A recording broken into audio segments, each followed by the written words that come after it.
गांधी ने वोट चोरी पर एक और बड़ा खुलासा किया है। वोट चोरी के आरोपों पर राहुल गांधी ने आज दूसरी बार प्रेस कॉन्फ्रेंस किया। पहले उन्होंने 7 अगस्त को मीडिया से बात की थी और बताया था कि कैसे कर्नाटक की महादेवपुरा सीट पर वोटों की चोरी हुई है, कैसे फर्जी तरीके से वोटरों को जोड़ा गया। तो वहीं इस बार राहुल ने बताया कि कैसे विपक्ष के वोटरों को डिलीट किया जा रहा है, उनके वोट चुराए जा रहे हैं। पिछली बार तो राहुल गांधी ने सबूत दिखाए थे, लेकिन इस बार वो सबूत को साथ लेकर आए। वो अपने साथ ऐसे वोटर्स को लाए जिनके नाम वोटर लिस्ट से डिलीट कर दिए गए हैं और उस आदमी को भी लेकर आए जिसकी पहचान चुराकर वोट डिलीट किए गए हैं। राहुल गांधी ने बताया कि यहाँ किसी ने 6018 वोट डिलीट करने की कोशिश की। हमें पता नहीं कि 2023 के चुनाव में आलंद में कुल कितने वोट हटाए गए थे, वे 6018 से बहुत ज्यादा है, लेकिन किसी को 6018 वोट हटाते हुए पकड़ा गया है और ये संयोग से पकड़ा गया। दरअसल वहां की बूथ स्तरीय अधिकारी ने देखा कि उनके अंकल का वोट हटा दिया गया है, तो उसने जांच की कि उसके चाचा का वोट किसने डिलीट किया, तो पता चला कि पड़ोसी ने डिलीट किया है। बूथ स्तरीय अधिकारी ने अपने पड़ोसी से पूछा कि ये कैसे हुआ और क्यों, तो उसने कहा कि मैंने कोई वोट नहीं हटाया। यानी जिस व्यक्ति ने वोट डिलीट किया और जिसका वोट डिलीट हुआ, दोनों को ही इस बारे में कुछ पता नहीं था।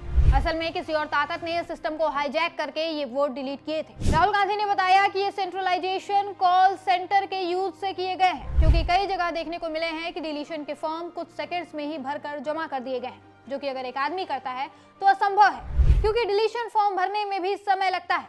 इसका मतलब है कि ये नाम हटाने का काम किसी व्यक्ति विशेष द्वारा नहीं, बल्कि सॉफ्टवेयर के जरिए किया जा रहा है। राहुल ने इसके भी सबूत दिखाए, सीरियल नंबर दिखाए और बताया कि एक सॉफ्टवेयर बूथ के पहले नाम को चुनकर उसका इस्तेमाल करके मतदाताओं के नाम हटा रहा है। एक स्वचालित प्रोग्राम चलाया गया है जो बूथ के पहले मतदाता का नाम उठाता है और फिर उसी से लोगों के नाम डिलीट कर देता है। राहुल ने कहा कि हमें पूरा यकीन है कि ये काम केंद्रीकृत तरीके से और बड़े पैमाने पर किया गया है। ये काम किसी कार्यकर्ता के स्तर पर नहीं किया गया था, ये कॉल सेंटर के स्तर पर किया गया था। उन्होंने ये भी कहा कि ऐसा नहीं है कि ये काम अभी ही हो रहा है, ये खेल पिछले कई सालों से चल रहा है। विपक्ष के, खासकर कांग्रेस के वोटरों के नाम चुनाव से पहले डिलीट कर दिए जा रहे हैं। राहुल ने यह भी आरोप लगाया कि इस पूरे खेल में चुनाव आयोग चोरों का साथ दे रहा है, वो उनकी मदद कर रहा है। उन्होंने बताया कि कर्नाटक की सीआईडी चुनाव आयोग से डेटा मांग रही है ताकि वो जांच कर सके इस तरह के चोरों की, लेकिन चुनाव आयोग डेटा नहीं दे रहा है। सीआईडी ने डेटा मांगते हुए चुनाव आयोग को 18 बार खत लिखा है, लेकिन इसके बाद भी आयोग ने कोई जवाब नहीं दिया। इसका मतलब तो यही है कि चुनाव आयोग जानबूझकर इन चोरों को बचा रहा है। राहुल ने मुख्य चुनाव आयुक्त ज्ञानेश कुमार को सलाह दी है कि वो अपना काम ढंग से करे, कर्नाटक सीआईडी को 1 हफ्ते में जवाब दे, नहीं तो देश ये मान लेगा कि वो हिंदुस्तान के कॉन्स्टिट्यूशन की हत्या में शामिल है। बता दें कि इसके पहले राहुल गांधी ने 7 अगस्त को भी प्रेजेंटेशन दिया था। इस प्रेजेंटेशन में उन्होंने 22 पेजों का ब्यौरा मीडिया के सामने रखा।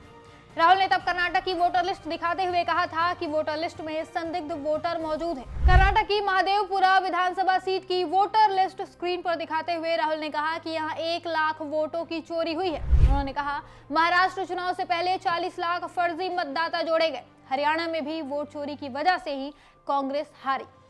राहुल गांधी ने उस वक्त भी चुनाव आयोग को एक्सपोज किया और इस बार भी सबूत के साथ चुनाव आयोग को एक्सपोज कर दिया है। अब देखना होगा चुनाव आयोग पिछली बार की तरह कहानियां सुनाकर खुद की और बेइज्जती करवाता है या फिर सही ढंग से राहुल के आरोपों का जवाब देता है।